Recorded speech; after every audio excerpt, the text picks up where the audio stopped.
Assalomu alaykum, Sharq Turkistonlik aziz qarindoshlar.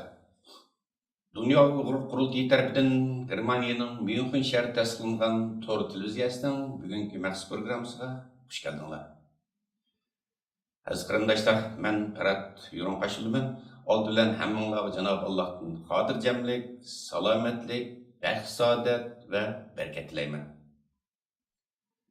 Aziz qarindoshlar, tuvanda Dunyo Uyg'ur qurultiyining BDT'de keng ko'lamlik Uyg'urlarga erkinlik namoyishi ilib berish haqidagi chaqiriqnomasini diqqatingizga taqdim qilmoqchiman. Diqqat bilan anglag'aysizlar. Aziz qarindoshlar, 2018 yil 4-ayning 27-kuni dunyoning har yerlaridan yig'ilgan minglagan Uyg'urlar Yevropa ittifoqi oldida namoyish o'tkazib, jazo lagerlariga va Xitoyning Sharq Turkiston xalq ustidan yurgizayotgan turli zulm siyosatlarga qarshi noroziliklarni ifodalagan. Bu orqali Yevropa parlamenti va Yevropa komissiyoni hamda dunyo jamoatining kuchli diqqatiga sazovor bo'lgan edi. Buning natijasida Yevropa parlamentida keyin-keyindan guvohlik yig'inlari ochildi. Yevropa ittifoqida Sharq Turkiston munosabatlik muhim muzokaralar bo'lib o'tdi va ba'zi qarorlar qabul qilinish olditilmoqda. Aziz qarindoshlar, 2018 yil 8-ayning 10 va 13 kunlari BDT irqiy ayrımchilikni amaldan qoldirish komiteti Xitoyni javobgarlik tortganda, Xitoy hukumati quyoshdan ro'shan bo'lgan faktlarni rad qilib, Sharq Turkistonda jazo lageri mavjud emasligini o'tirib qo'yib, BDT va dunyo matbuotlarini hayron qoldirdi va intayin afsuslantirdi. Bu ahvol Sharq Turkiston xalqini oldimizda yanada xatarli ve zor balay afetlerinin kütüvatkallıqdan uçuk işaret vermekte. Vaziyet her bir Sharq Turkistonlikni texmi ciddi oynayışqa ve ciddi hareket qilishqa taqozo qiladi. Oldimizda BDT'nin ve xalqaroning diqqat e'tiborini tortish 3 milyon insonimizning iz derigini qilish uchun yana bir fursat kutib turmoqda. 2018 yil 11-ayning 6-kuni BDT'da Xitoyning kishilik huquq vaziyatini umumyuzlik ko'zdan kechirish yig'ini boshlandi. Yig'inga BDT'ga a'zo 200 ga yaqin davlatning diplomatlari, yuzlagan xalqaro tashkilotlar va xalqaro matbuotlarning muxbirlari qatnashdi. Bu yig'in Sharq Turkiston xalqining milliy irodasini yana bir qatim namoyon qilishning intayin yaxshi fursatidan iborat.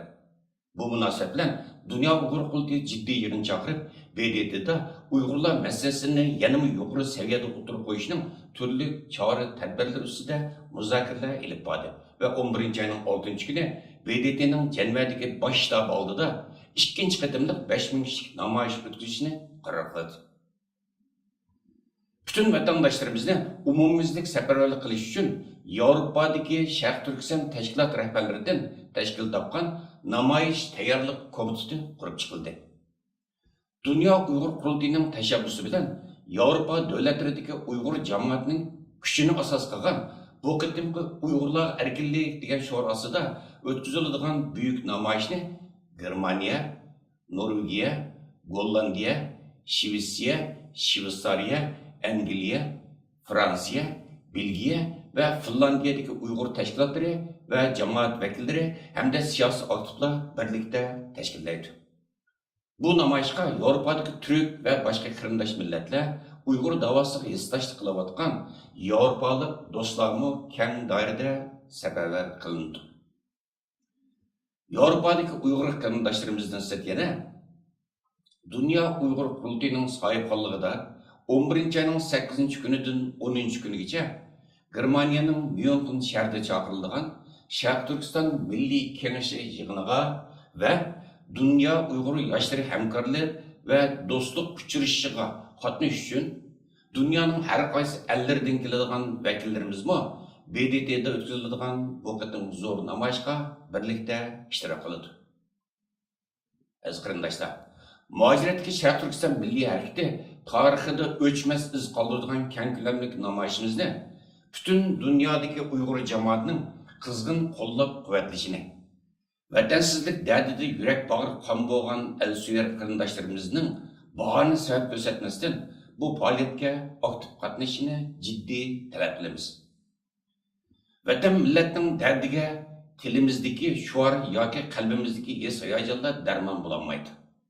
Amaliy harakatimiz bilan BDT oldida millatning irodasini, xalqimizning orzu armonlarini shundaqla bir hayajonliq jakolaydi-ki, minglarcha ayrıtuzluq ko'k bayroq, jaronliq shuar sadolarimiz BDT binolarini larzaga solsin. Qalbida vatan sevgisi, milliy hissiyot hokim bo'lgan qarindoshlarimiz uchun yana 2 oydan ortiq tayyorlik qilish zamoni bor. İş o'rnidan ruxsat so'rab, bir kunlik vaqtini bu muborak halyonga ajratish fursatlari mavjud.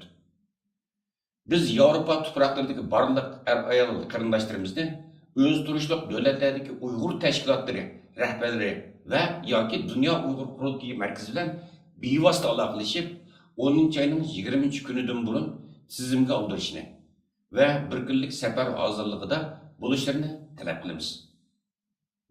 Agar imkoniyati yor bersa, Yevropaning sirtidagi ellar yashayotgan qarindoshlarimizning Janvadagi BDT binosi oldida o'tkaziladigan namoyishimizga qatnashishini qizg'in qarshi olamiz.